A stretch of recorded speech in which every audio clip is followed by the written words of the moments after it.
Hola. Soy Mariposas y esta charla es todo sobre la migración de la poliía, or moth migration, and it will be in English, I'm sorry. I hope that worked just a little. See, okay. So I am an insect migration scientist from North Wales, but I'm currently working at the Swiss Ornithological Institute, and I am working as part of Dr. Bergenhast's Moving Europe project. And we'll hear more about this later, but this is about using all the radars, which is the thing making the noise just outside. Okay, let's start at the beginning. There are about 160,000 described species of moths. Just like this beautiful, beautiful yellow undoing. But how many are migratory? So I think of migration slightly different to you with vagrants. I think of migration as moving southwards in the spring, and then southwards in the autumn, and northwards in the springtime. And we don't know exactly how many are migratory, but looking at there's been one paper looking at this. They think about 3% of the noctuid species in northwest Europe show this migratory back and forth movement. Okay, let's start with a story. And it's all about one of the very first realizations that moths move long distances, and I love this story. So the year is 1960, and we're in February, and the French are doing nuclear testing in the Algerian Sahara. And so there's a lot of radiation happening.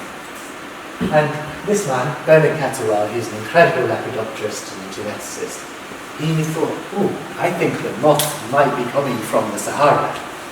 What if these nuclear testing happenings are actually marking the moths?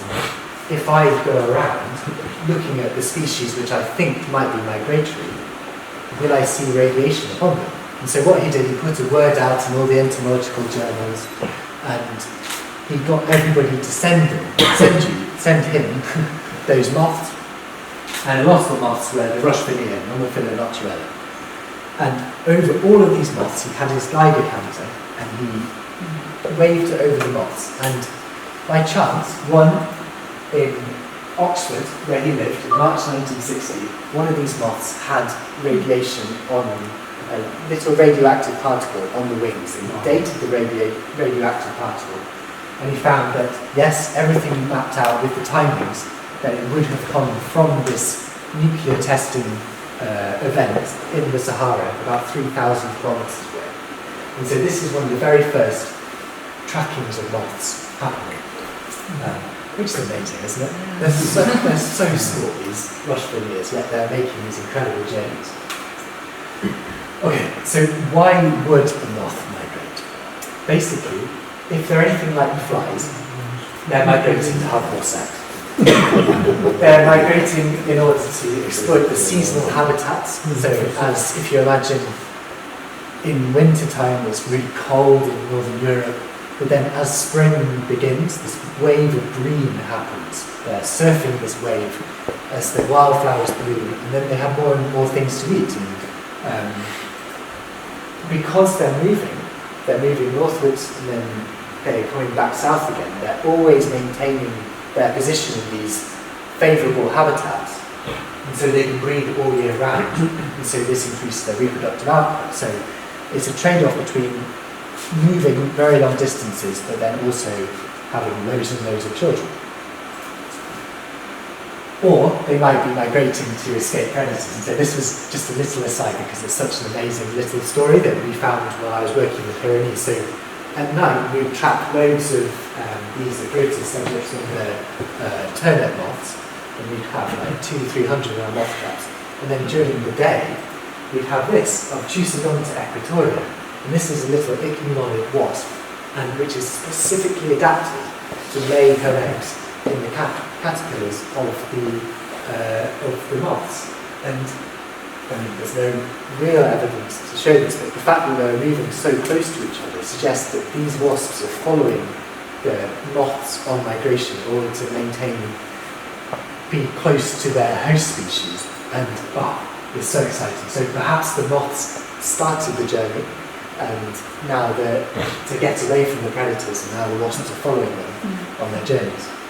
As we see in this talk, there's so much still to discover. We basically know nothing about the migration apart from these amazing little tidbits of stories.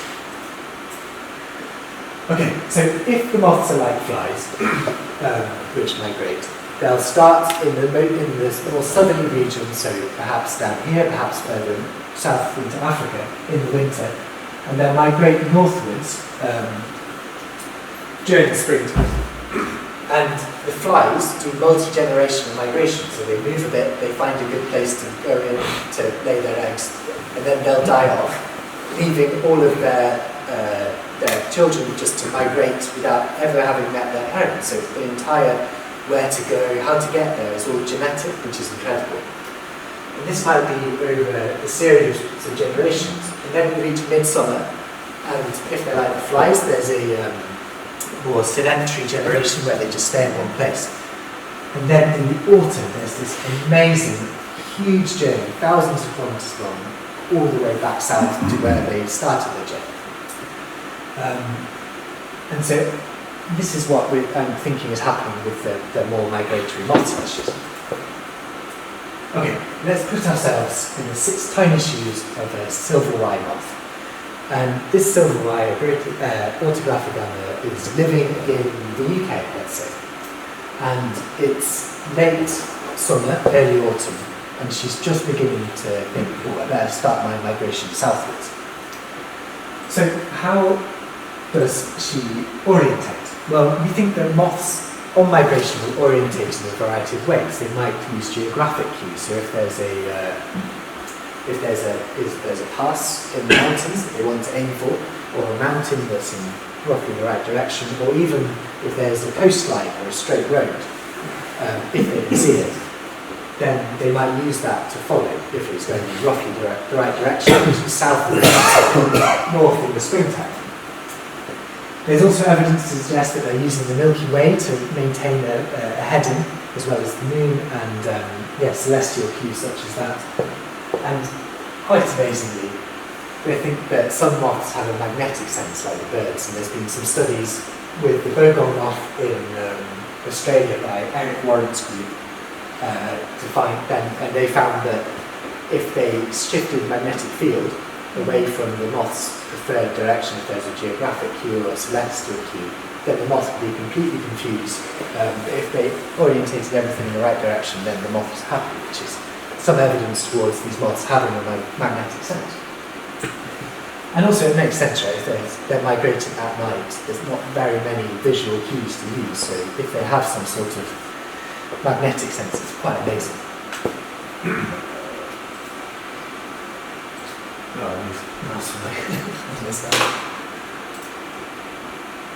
Okay, and finally, they're very, very good at choosing favourable winds. And so Tom Allistam and Jason Chapman, etc., found that they studied silver Y moths again, and they found that they're really good at choosing favourable winds, and this allowed them to move as fast as the birds on migration, so they're really quite quick in their journeys.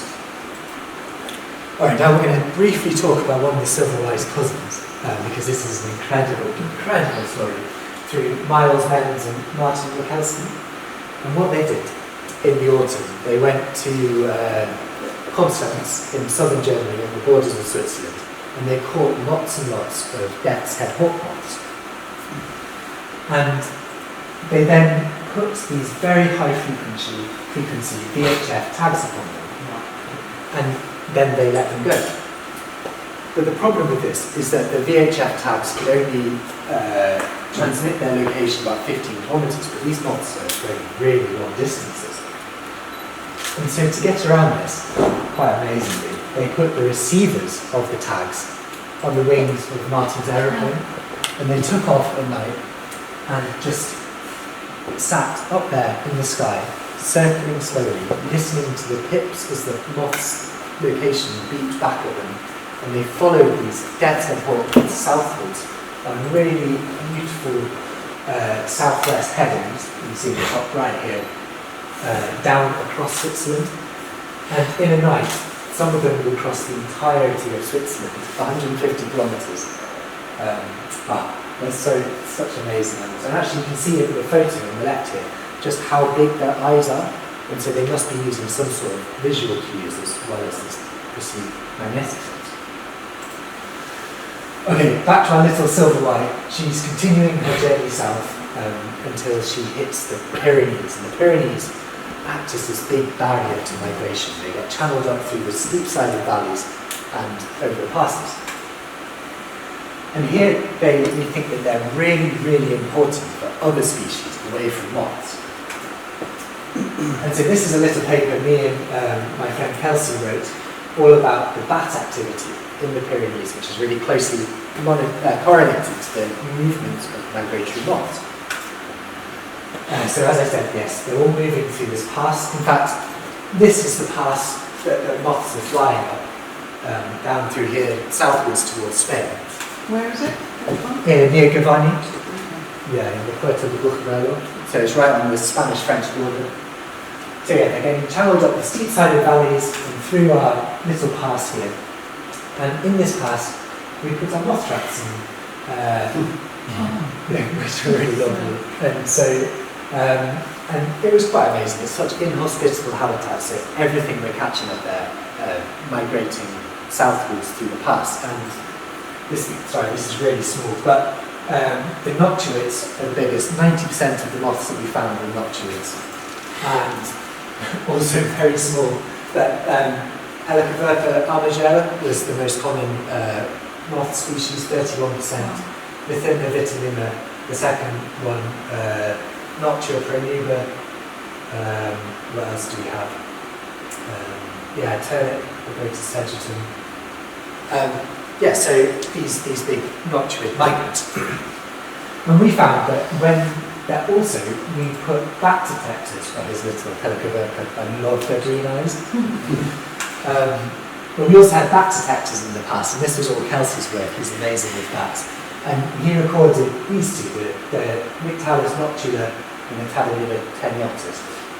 And these were the two most important bat species for this study, because when we look at this graph, I'm sorry, this is also very difficult to see, but these two peaks here are the peaks of the migratory moths coming through, and really tightly correlated, same night, as the noctule and the Tadarida bats. And this is really interesting because the noctule bats are migratory, and so they are following, we think that they're either following the moths, or they have really good memories because they go back to exactly the same roosts every year. So they might be using this migratory pass as a stopover site, somewhere to fuel their migratory journeys, and they return here year on year to fuel their migration south.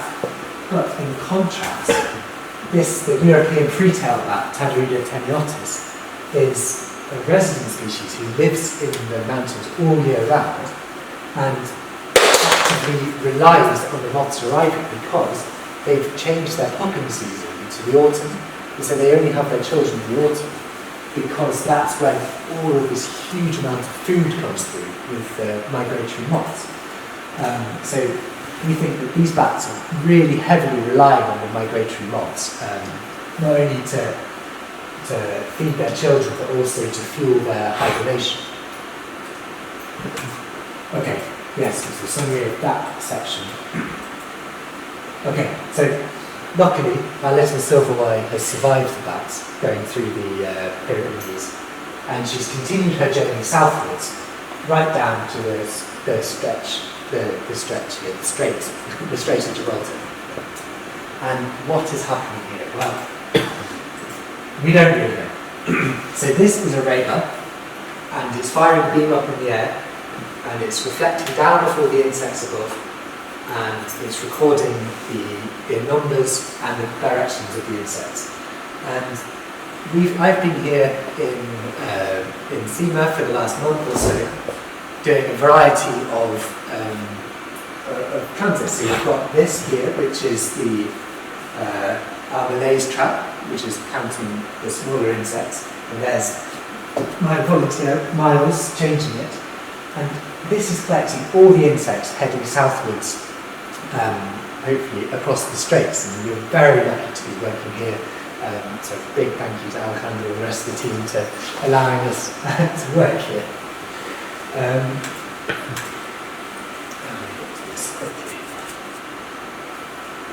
So our reasons for this was, we know that the birds migrate across, all the booted eagles, the beautiful bee-eaters, etc. But we really don't know much about the insects at all. There's been a few butterfly papers thinking that they come from Africa, but there has never been all insects, what's happening, are they crossing the straits, is there a link between Europe and Africa? And so I'm lucky enough to be working with Bergen, or under Bergen, and he's got this huge radar system. He's amazing with working with these radars across the whole of Europe. And we've now used this technology, which, as I said, bounces the beam off the insects high above and then recording their directions, and it actually does wing beat frequency as well, so perhaps we can work out what types of insects, but we shall see. So, as part of his Move in Europe project, we're down here doing some really exciting studies. We've got our radars, we've got our Malaise trap, and perhaps most luckily for the project, we've got moth traps down here from Dave and Stephen. And this is, as we see later, something which is going to be absolutely vital for us. And we're here for a year, from about June till June, more or less. We had this radar here from March, and so we're going to have a year or so of data. So here, I'll just run you through the 4 different sites that we've got. We've got here in Lima, where we've got a radar, we've got moth traps, and we've got a Malaise trap. And thank you so much to Alejandro, Omar, Carlos, Isabella, Dave, and Miles, my volunteer, which I definitely, this is such a big collaborative effort, I couldn't do anything without them. We've also got a radar in Segundo, on the other side of the stretch, where we've also got a Malaise trap, and Jose Luis and Olimasa, Timo Olimasa, are really helping us with this. And again, with Rian and Keith and Susan, we've got a Malaise trap in Gibraltar, which is going to be really fascinating. And also, Stephen Knapp has got moth traps running in his beautiful Casa Fili near Yacher. So this is our map of our places that we're monitoring the insects from. So on the far west, we've got Stevens, we've got 3 different things in Tarifa, Ceuta as well, and one Gibraltar. So we're pretty well covered across the straits. So all of this data I'm going to show you is brand new, and I think we got it about 3 days ago, so everything's quite rough. But as I'm sure you agree, it's very exciting. So I think Bergen might be quite cross with this if it all goes out on social media, so please don't publish everything. But I wanted to share it all with you. So we are looking at all the insects, but in the last few days I've focused the analysis on moths, because this is the conference. And I love this. So moth direction at night from the radar varies with the season. So as you can see, in March, April and May, all of the insects, all the moths are heading northwards. And then in the summer, it's kind of a bit everywhere. And then in the autumn, which is such magic, they're all just going south again. We've only got September so far, but we expect this pattern to hold across the next couple of months. And I loved it when I saw this, because it made our experiments working, that they're going north in the springtime and then south in the autumn. And so that means the biggest movements of May and September so far? So far, yeah. But they could be next month, this month, we don't know. But really fascinatingly, the insects are moving really high up. So this radar is what it's showing here. In March, the average height of all the insects flying were between 300 and 350 metres. Then April to June, there was about 200 and 250. Then in July, when not much is happening, we think the insects are lower. And then for the last few months, they've been flying at 150 to 200 meters. So this is actually really high above us. And because they're so high, we think that they're just flying straight across the straits. They're really directly moving. If they didn't have on there, then they wouldn't be up there. So we're pretty confident we're just seeing migratory species. Can you correlate it with airstream data? Is that the height of the airstream? That's what we're going to hope to do. Yeah, there's going to be a lot of weather. There's no weather analysis in this yet, but we hope to include a lot in the future. So this is a graph overall of the since the beginning of March to early October, what we've been seeing. And in contrast actually to southern France, it's actually the nighttime insects which are the most abundant. And I didn't expect this at all, if I'm honest, because it's different to everything else we see. But it's really handy to have the moth conference happening now. This gap here is where the radar broke for a couple of weeks. So it isn't just this lull period. But yeah, as you can see, there's a really big peak in the springtime. Maybe the autumn will tick up again, but we don't know.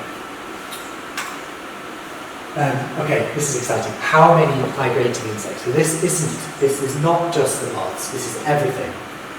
So above the radar, it calculates for more or less a kilometre. And over the last 6 months, we have recorded 23 million insects per kilometre, which is a huge number, all heading south. And it's outnumbering the birds 10 to 1. And I think that this radar probably can't see things smaller than a noctuid moth. But in the Pyrenees, we saw so many flies that the flies were 90% of the total migratory assemblage. So this number could be 10 times as many. It's very exciting. Okay, comparing radar to moth trap counts. This is the graph from TÜV. I love this. It's because it means that comparison and correlating is kind of working. Here, again, is where the radar was broken, but everywhere else, the peaks are relatively similar, which is really nice, and it's a fairly good correlation. So from Dave's trapping here, which is such a vital resource, we were able to have good correlations, and in fact, even better, in Stephen's house, near Becher, it's an even better correlation. You can see that on the right-hand side of the graph is much steeper. So can you just tell us, sorry, we can't quite read, sorry. The red line is what and the blue line is what? So the blue line is Stephen's actual numbers from his house, so the numbers of moths that Stephen's trapped. And then the orange is what the radar has recorded, with number of moths here and the data on the bottom. And I have sort of compressed these graphs a little bit to allow it to be more obvious, because the radar numbers are way higher than what they'll get in the moth traps. But what is really nice is there is a correlation between what the radar sees and what the traps see.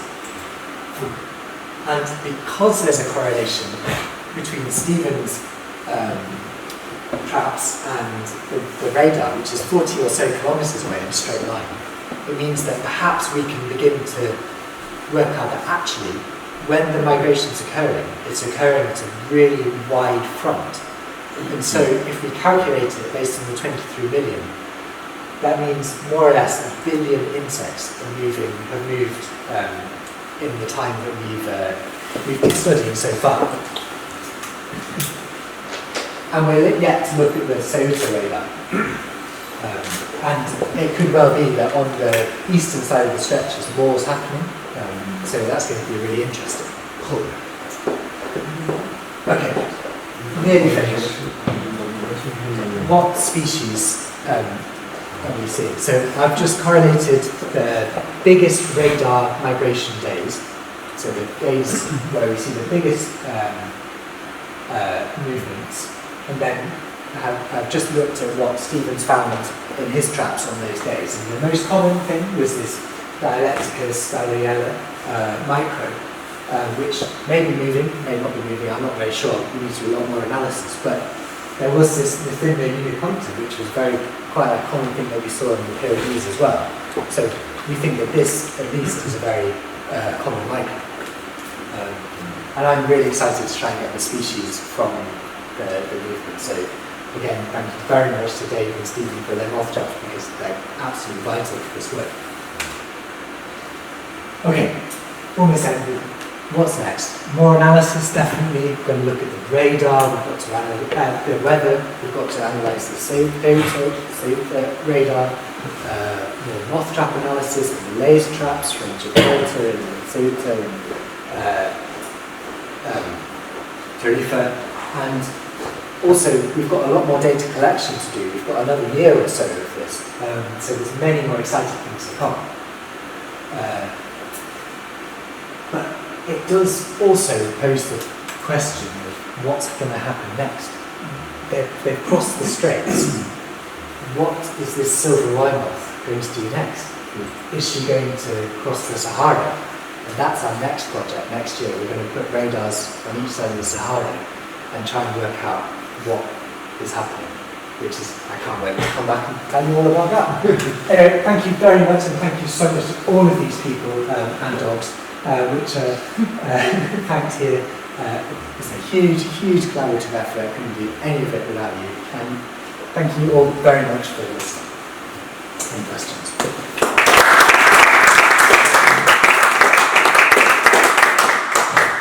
Oh, sorry. I want to ask in my bad English.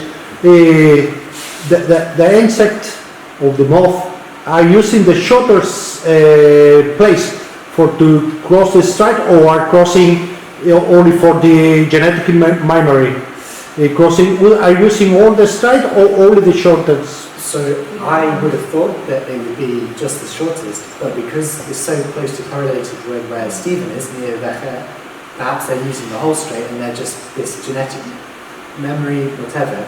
They want to go northwards or they want to go southwards, so they're just hoping that it's the correct way. They are not using the view for to say I'm crossing from here because I'm looking Africa from here. Yeah. Is possible or no? I don't think so. So I did some work on hoverflies, Sophilos, and Chypre.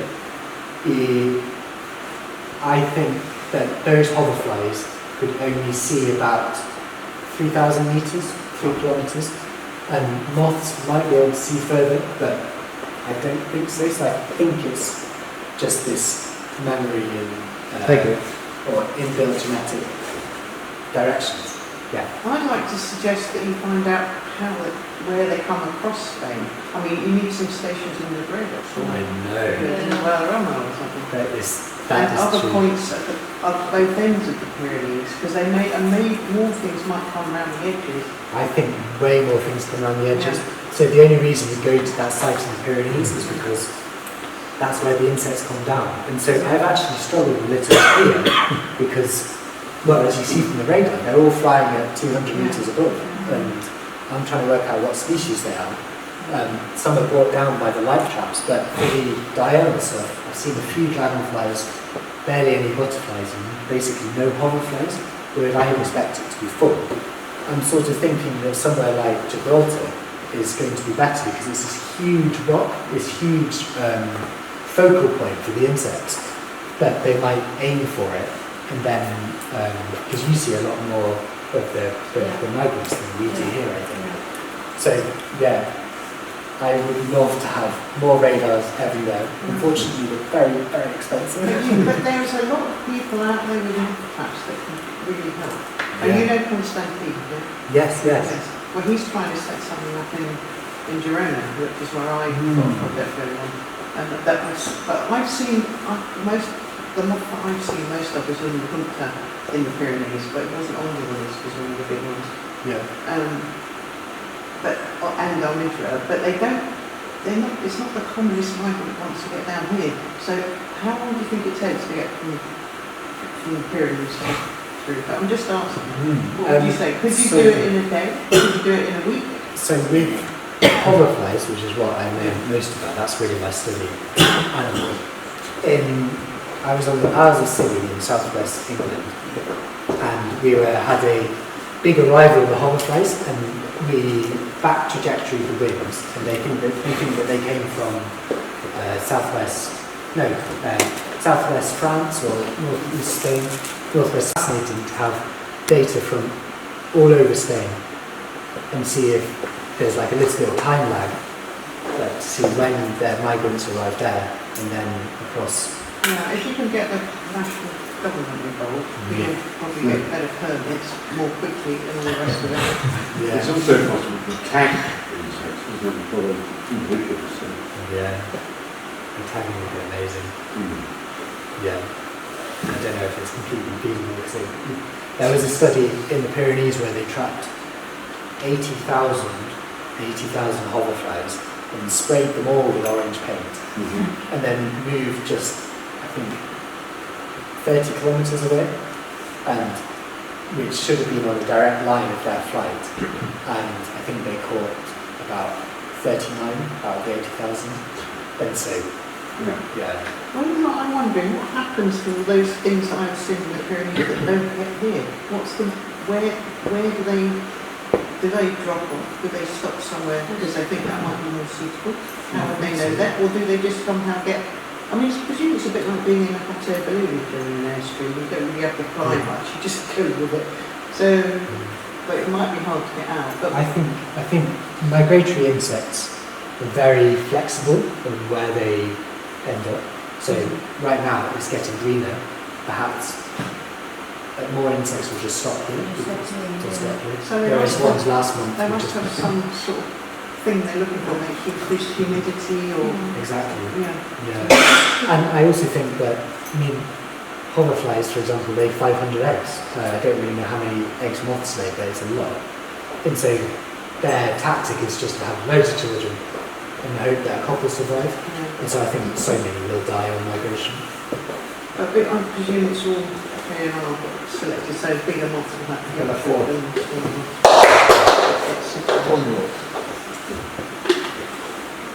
We are already speaking about one direction migratory movement, which is from the south to the north, then come back again to the south in the autumn.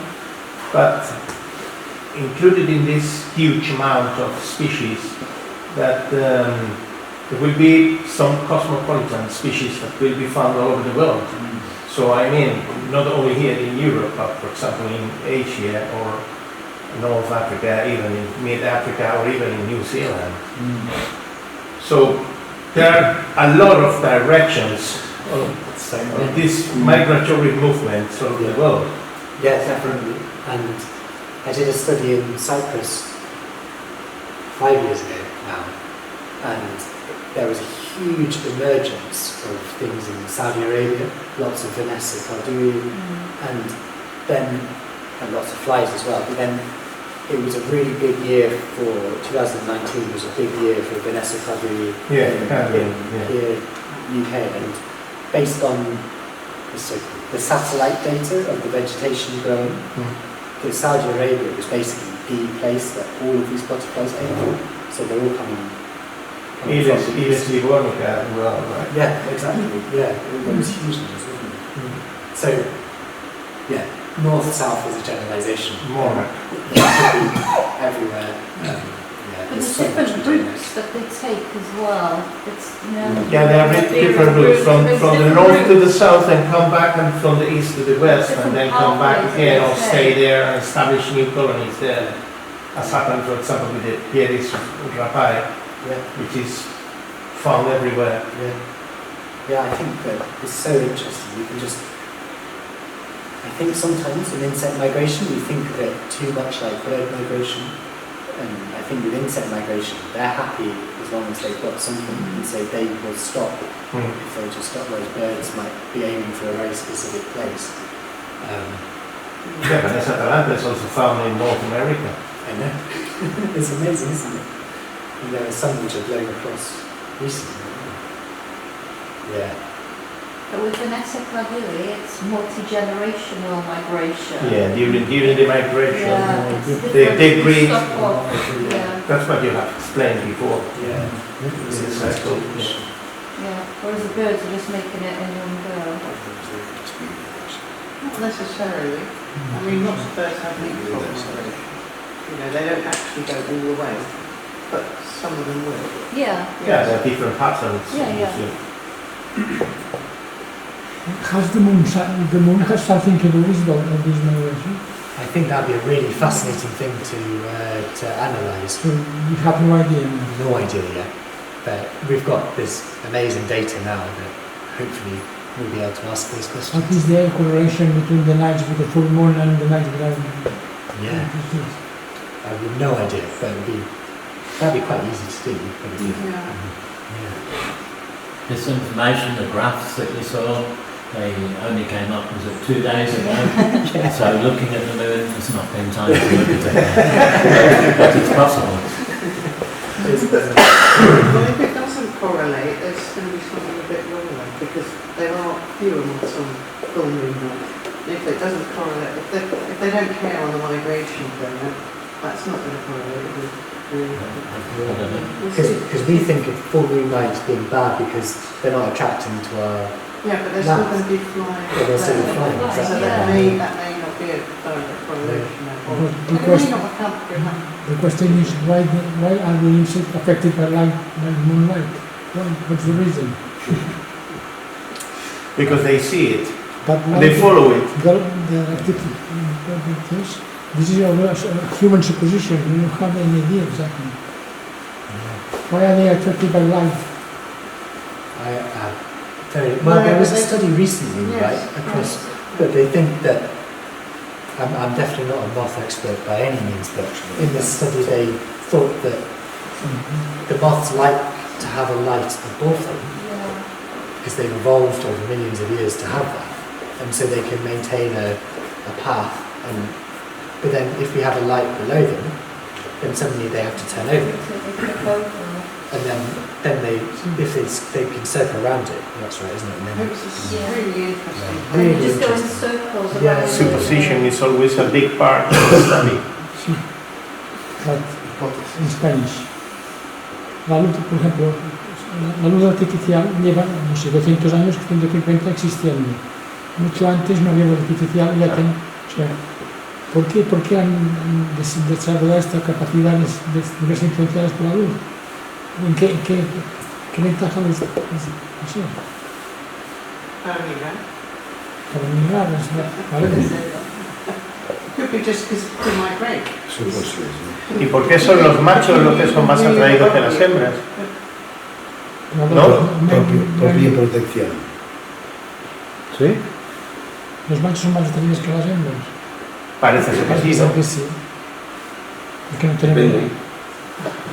Depende de un poco que siempre entran hembras. Casi siempre. Bueno, sí.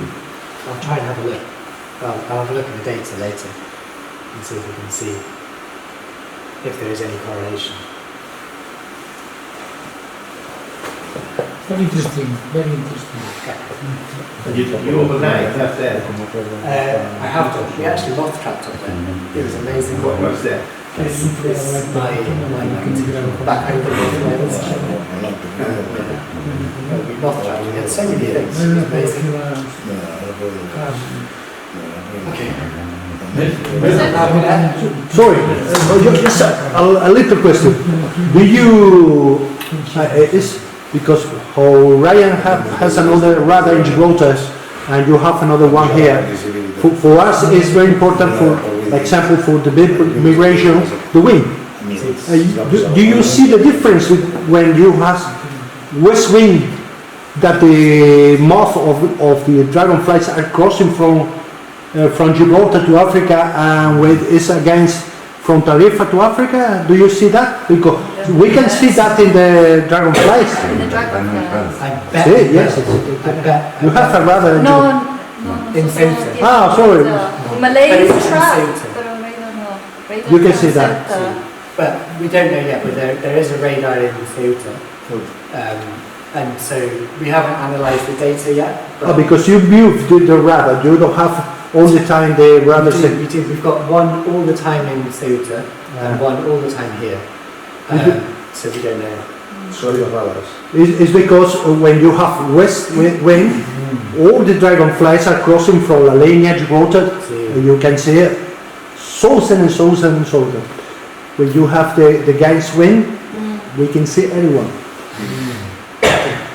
I think it's también pájaro pasa igual. Bueno, thank you very much.